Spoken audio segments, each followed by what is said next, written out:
Hello everyone and welcome back to Rising Angels Reborn. Now we are continuing with where we left off. We had just remembered that we had a mission briefing to do and here we are. So let's continue. 20 minutes later, to the second, I'm standing before the assembled crew with a page of hastily scribbled notes and an anxious looking soul. Doesn't he know I've got this? There's nothing to be worried about. Everyone is assembled, Major Pusile. You may commence. And time hack at 0800 Fleet Standard Time. Welcome everyone. I am Major Natalie Pusile. I will be briefing you on the newest mission for the KSS Nimros. The operation will go by the code name Runaway Book. 3 days ago, an all-points bulletin was issued for the Merakian Institute research team that failed to report at their designated times. The team is currently considered missing in action. While this would normally not require a response, the final report for Dr. Nimian Sunflower, the team's xenotechnician, suspected that the recovered artifact may hold some importance to modern transportation. Question: how did an ancient civilization manage to make something that we have to worry about? They're old and ancient. Just because they're old doesn't mean they weren't technologically advanced. Then why aren't they still around? There are a lot of reasons. They could have been wiped out in a war, some sort of viral plague, or simply moved on to other parts of the universe. Precisely. Merakia isn't filling us in on the details of what the expedition was supposed to uncover, so we'll be doing a lot of the legwork. They will probably just found some old traffic sign, but Command feels it's important enough to warrant a follow-up. Odds are we will find them sitting there dumb and happy, but I'm not taking any risks. Investigation work. This shouldn't be the first time, would it, Faye? Nope. Our ground team at any potential size consists of Major Pusile, Major Hackett, Captain Moonfollow, Lieutenant Zuri, and Colonel Nilsson. What? I must agree, Star. Team lineup will not do. How so? Would it not make more sense to keep the doctor here? Should I become incapacitated in the field, I would no longer be able to render life-saving aid. For the sake of those who may be injured in our line of noble duty, I beseech you not to make a risk such a valuable asset. You don't want to risk your neck. I've trained in first aid. I'm qualified as a first responder. See, Commander? Does our swap not make sense? Lieutenant Starr, your father has given me specific orders to keep you out of harm's way. Unless I can assess that there is no danger, I cannot authorize the swap. But if there isn't an element of danger, what's the point of going on an adventure? Military necessity. But risking a high-ranking officer with valuable training is... I dare not believe that. Believe it. Everyone sit down. Continue, Pusile. We're going to the last known location and will attempt to trace their location from there. I don't think we are going to face any dangers, but our current knowledge is limited. Wandering into the unknown is always brings a certain level of risk. Flight Officer Migi, what is the status of our ship and supplies? Everything is working within approved levels except for a few minor crew comfort things. So the aft bathroom is not going to be fixed for a while, is what you were saying? Supplies aren't good. We got short on a lot of our order. We've got roughly a solid month's worth of food and fuel. Then we will make do with what we have. We will file another report on this to the fleet support. I will take care of it. Thanks, Major. I'm not pleased with the command's subpar performances any more than our crews. I don't have the double standards for my subordinates to compare to my superiors. Thanks, I think. Crew, prepare for jump. Major Pusile, upload your coordinates to the nav station for Lieutenant Starr. Major Hackett, ready our ship. But if you have any complaint, voice it later. I want this ship ready for jump in 5 minutes and our course in 3. But now, Lieutenant Starr. Fine, come on. The rude lieutenant grabs my arm and violently yanks me to the position on the far left side. Whoops, I don't know how we go back. Whoops, hang on a second. Crud, we didn't even see what she said because we pushed it too fast. Alright, well, Whoops, that's not what I wanted to click. Sorry about that. The coordinates. If Sol wants it in 3, I have to do it in 2. I click the transfer button and I watch the file pop up on the navigator station. In heartbeat, Kika pounced to the station, her fingers flying like hawks as she manipulates the screen. Why do you have to do it in 2? If he said 3, I'm sure he's fine with 3. Because that's the standard. I'm the best of the best. You don't become a hero simply by doing the bare minimum. And because we do, that's why you are going to be my minion someday. The best things are typically done with the worst of intentions. Still, my mission is more likely to succeed with someone who has the drive and motivation. But something bugs me about watching her type and draw so fast. Is the ship navigation virtual intelligence not working? Hard to concentrate when you are blabbing. Just trying to get a better feel for my ship. Whatever, it works just fine. It just suffers from the limitations of all the VI. They're programmers. Exactly. My methods are faster and have better results. Theirs are paranoid. Wait, you're not flying us into a star, are you? No, but I might fly us through a pirate space. It's not like we're going to stop and shift jump and let them attack us. Trust me, I know what I'm doing. Natalie, over here. Trust has limited community, especially when I feel the best way to describe her is the candle that burns twice as bright, burns half as long. Soul is standing by a small chair that looks rather uncomfortable in the back next to Zuri. We're making the jump. It may get a little rough, so strap in and keep your emergency pressurization device under your chair turned on. Isn't there anything I can do?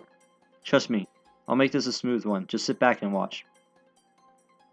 I'm not worried about the ship accidents. Making the jump to subspace nowadays are rare. I'm always a little jumpy when we make the jump. You can't do anything to fix the bad jump sitting back here in the baby seats. Why does she have to vocalize my fears? All it would take is this one little mistake by a hasty lieutenant or the ship's slip of Soul's hand. We would be dead in a millisecond. I love space travel. The science behind getting a ship into space between space is amazing. That doesn't make it any less dangerous or frightening. Still, I don't feel better to know that I'm the only one who is a tad skittish about this. Zuri is alright. How do you cope with it? I'm not scared or anything, just curious. Night-night. Huh? Even I was confused. Zuri closes her eyes and snuggles into her strengths. Sleep? How the hell can anyone sleep at a time like this? Besides the chaos and noise, there's no chance of sleep. Zuri? Yep, there she goes. That's the talent. Interesting. All crew, sound off. Flight station ready. Navigation plotted and good to go. Engineering, all green. Non-essential crew are strapped in and secured. The Nimros is prepared to jump at your word, Commander. Engage jump. Roger, engaging jump drive. Under my seat I can feel a deck shift from slow, steady vibration to a much louder, more violent rattle. The warp space generator is beginning to charge. The massive power required to tear a rift in its normal space is astronomical. If any of the capacitors were suddenly explode, there wouldn't be even atoms of being left floating around. I closed my eyes, wishing I could fall asleep like Zuri. No amount of personal brilliance can help me if the manufacturer skimped or something on something, or Kylie didn't put her best into her checks. The volume finally crescendos as the capacitors are charged to the required values. Next comes the part that scares me the most. The power is transferred to the Bellino crystal that puts the ship into subspace. Bellinos serve as a focal point. Without it, the energy used to break the holes of the universe would be useless. The material is rare, mined in 3 locations galaxy-wide. I doubt we have a spare. Stop thinking about everything that could go wrong, Nat. If you explode, you won't have time to feel it. Ship's drive is stabilized. My ship, my controls. Your ship, your controls. Advance into the void. Moving forward. It begins.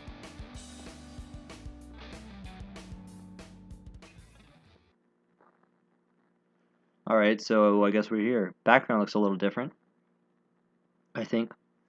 I open my eyes to the bright lights of the bridge. I feel groggy and disoriented. Did I manage to fall asleep? The bridge is emptier than when I closed them. I must have blacked out for a little bit. Miracles do happen, I suppose. Good morning. How long was I out? 2 hours. We're still in shift. 2 hours? Really? Wow. The first ship nap is always the hardest to recover from. Why don't you take a moment to walk around? It always helps me. Can I?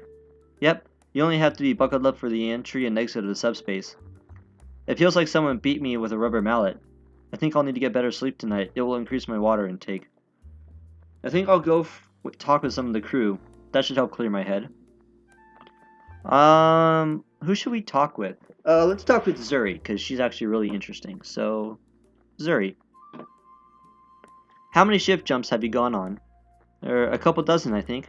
I used to command a small team of military police before this, so we had more station duty than fleet duty. You were a cop? It's a lot more boring than it sounds. Most of the time we just ticket Marines who sped on base or would do drills for events that never happen. If I never have to sit in another hangar checking IDs of pilots again, then my life will be sunny. You did critical work that ensured safety and mission essential equipment. I know, and I'm proud of never losing a single one. It doesn't make those 12-hour shifts any less boring. I used to practice my fighting style with one of my troopers during our downtime. I'm a little envious. The lieutenant, probably a flight officer at the time, had command of troops and I never did. What did you do before coming to us? I worked a small listening outpost on the edge of Catagean space. I was by myself, hoping that some sort of ship would drift into my space. Did you ever see any Ratland ships in your space? The only ship I ever saw was the automated cargo ship that would bring me my supplies every other month. Still, you did critical work that ensured safety of mission essential equipment. I guess we both have our exciting careers. But that's just the point of this adventure, right? We're finally going to do something with more visible impact. Indeed. The Zora looks at me with an eager smile and a fierce look. I sense determination in the dreamer's soft green eyes. Soul, I think you might be underestimating her. Hey, speak your mind. Well, I know I might not have almost nearly possibly knocked you out yesterday, but if you're looking for my permission to keep practicing, you're going to have to go to Commander Rasuna instead. Oh, no, I'm sorry. I'll forgive you. It must be hard to keep busy on the ship. How did you keep yourself entertained at your post? I played computer games. Really? I tried before, but I couldn't understand it very well. Something about falling candy, and you had to move around.